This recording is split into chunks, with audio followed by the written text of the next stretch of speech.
My girlfriend announced, "From now on, my friends live here too. You'll adjust." I nodded.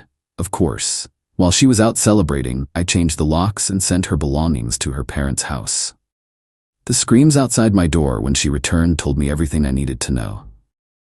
I, 32 male, am a freelance graphic designer who works from home. My condo is my sanctuary, a quiet, ordered space I bought and curated myself. The centerpiece is a massive, custom-built terrarium, a self-sustaining miniature rainforest that took me 3 years to perfect. It's my pride and joy, the heart of my calm world. 18 months ago, I met Serafina, or Sarah. She's an aspiring life coach and micro-influencer, all curated authenticity and buzzwords. She was exciting and different, and 6 months ago I let her move in. That's when my sanctuary became her content studio. Her 2 best friends, Kaylin and Brielle, unemployed creatives, who orbited her like moons, were constantly over. They enabled her, amplified her entitlement, and viewed me as a utility. They called themselves the Tribe. The end came last Wednesday. I was finishing a project when the 3 of them cornered me in my workspace. Sarah had the look, the one that meant she'd made a grand decision and was about to bestow it upon me. "Leo, darling," she started while her friends smirked behind her. "The most amazing news. The universe has provided." I waited. Kaylin and Brielle's landlord is a toxic entity, so they're leaving that space, she announced. And I realized this space, our space, it has so much room for their amazing energy too. A cold dread settled in my stomach. I knew what was coming next. She beamed a perfect influencer smile. "From now on, my friends live here too. We'll all be the Tribe, together in one home. You'll adjust." It wasn't a request, it was a decree. I looked at Kaylin, who was already sizing up my second monitor, and Brielle, who was touching my Monstera plant like she already owned it. They saw my home as a resource to be plundered. I wanted to scream, to list all the logical, adult reasons why this was insane.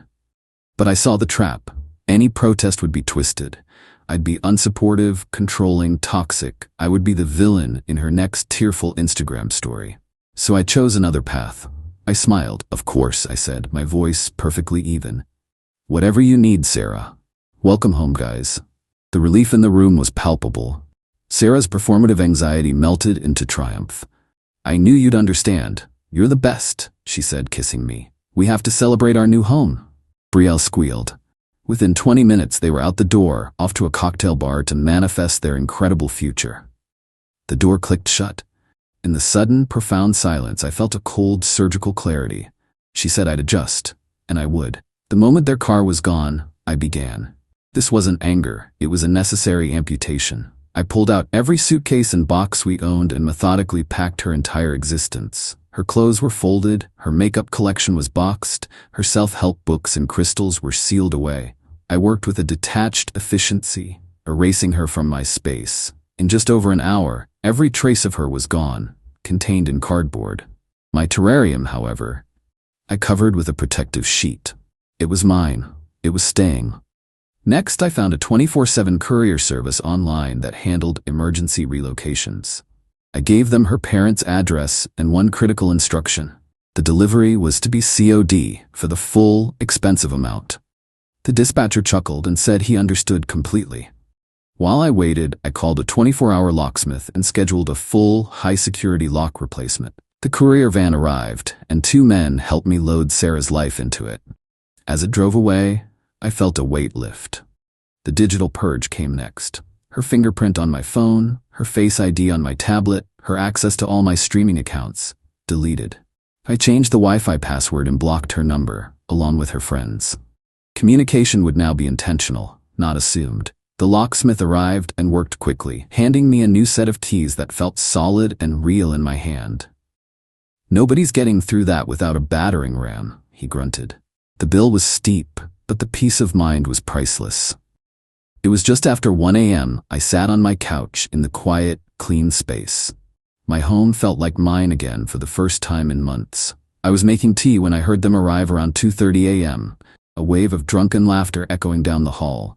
My heart began a slow, heavy drumbeat. I heard her key scrape in the lock, a pause, more scraping, frantic now. "What the?" "It's stuck," she slurred. More rattling, then a confused silence. "Leo?" she called out, her voice losing its edge of celebration. "Leo, open the door." This isn't funny. I stayed silent, listening. The pounding started, first hesitant, then a full-blown, enraged banging on my door. The screams that followed confirmed everything. She wasn't just locked out of a condo. She was locked out of a life she had taken for granted, and the cold reality was just beginning to hit her. Update 1. The chaotic symphony of pounding and screaming on my door went on for what felt like an eternity. It was a blend of Sarah's entitled rage, Keelan's aggressive shouts, and Brielle's shrill whining. They were putting on quite a show for the whole floor. "Leo, open this door right now. I live here." "Dude, what is your problem? Let us in." I let them burn through their energy. After about 10 solid minutes, I decided it was time to face them. I slid the chain lock into place and opened the door a few inches. Sarah's face was a wreck of smeared makeup and furious disbelief. Her two acolytes hovered behind her like angry gargoyles. "Leo, finally! What is going on? My key isn't working," she demanded, trying to shove the door open against the chain. "I changed the locks," I said calmly. My level tone seemed to unnerve her more than yelling would have. "You what? Why would you do that without telling me?" "You don't live here anymore, Sarah," I said, stating a simple fact. I took your announcement to mean our relationship was over. I acted accordingly. Her jaw fell. "What are you talking about? I was making room for our tribe. You agreed." "No," I corrected. "You informed me of a decision about my home. I let you think I agreed so I could handle this without a scene." I let that sink in. "Your belongings have been sent to your parents' house. I trust you have the cash to cover the delivery fee." The mention of the COD fee lit a fire in her eyes. Keelan stepped forward. "You can't do this, man. We had an agreement." "I have no agreement with you," I said, my gaze turning cold. "You are trespassing. Leave now before I call the police." That was the wrong thing to say. It was a challenge. "You wouldn't dare," Sarah spat. "I'll tell them you threw me out on the street with nothing." "Go ahead," I replied. "Explain to the officers how you're the victim while trying to break into a home where you have no lease, your ID has a different address, and you're not on the mortgage." They didn't leave. The screaming match moved to the hallway. I closed and bolted the door and called building security, who told me to call the non-emergency police line. A single, tired-looking officer arrived 20 minutes later to find Sarah in full-blown victim mode, complete with dramatic, hiccuping sobs. "Officer, thank goodness," she cried. "My ex, he's gone crazy. He locked me out of our home." I calmly explained the situation. "She lived here as my guest, officer. This evening she informed me her two friends would be moving in without my consent. I ended the relationship and had her belongings delivered to her permanent address. She has no legal claim to this residence." The officer asked to see her ID. Her face fell. She couldn't produce a single piece of mail or a bill in her name for my address. I, on the other hand, had my mortgage statement ready. The officer looked at her. "Ma'am, this is a civil matter. You do not have the right to be here. You need to leave the premises." Defeated, they finally left, but not before Sarah shot me a look of pure hatred. "You will regret this," she hissed. The next morning, the fallout began in earnest. Her mother, Mrs. Vance, called. "Leonard," she began, her voice dripping with poison. "I have just paid a truly exorbitant fee for 3 dozen boxes of my daughter's things. Can you explain why you would throw a sweet girl out like a piece of garbage?" "Mrs. Vance," I said calmly, "Sarah attempted to move 2 other adults into my home without asking. That ended our relationship. I'm not responsible for her housing." I hung up on her shrieks about how I was a cold, heartless monster. Next came the social media smear campaign. Sarah went live on Instagram, weeping to her followers about her toxic, controlling ex who threw her out for wanting to help her unhoused friends.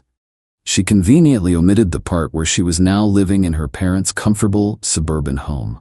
My social media was flooded with hate messages. I spent the morning making everything private. The most audacious move came 2 days ago, via email. She was now claiming I had stolen her most valuable asset, my terrarium. According to her, it was a collaborative art project and a symbol of her spiritual and creative investment. She demanded its immediate return or a payment of $5,000. The sheer gall was breathtaking. She was trying to steal the one thing in my home that was purely and completely mine, something I had started building a year before I even met her. This was no longer just a breakup. This was war. I spent the afternoon gathering every receipt, every old photo, and every forum post I had documenting the terrarium's creation. Then I booked a 1-hour consultation with a lawyer who confirmed I was on solid ground. He provided me with a template for a formal cease and desist letter regarding her harassment and false claims. I sent it immediately. Now, I'm waiting. Word on the street is she's telling everyone she's taking me to court. I hope she does. I'm ready. Update 2. Sarah made good on her threat. A week after I sent the cease and desist, I was served with a notice to appear in small claims court. She was suing me for the maximum allowed $7,500, citing the value of the stolen terrarium and damages from an illegal eviction. A part of me was anxious, but a much larger part of me felt a grim sense of readiness. She wanted a public stage for her drama, and I was about to give her one. The court date was last Tuesday. I arrived with a single, neatly organized folder of evidence. Sarah was already there with her entourage, Kaylin, Brielle, and her mother, all dressed for a funeral. Sarah herself wore a white dress, an obvious and pathetic attempt to project innocence. When our case was called, she launched into a performance worthy of an Oscar. She painted herself as a vulnerable artist who was cruelly discarded by a jealous man. "He threw me out in the middle of the night," she declared, her voice cracking.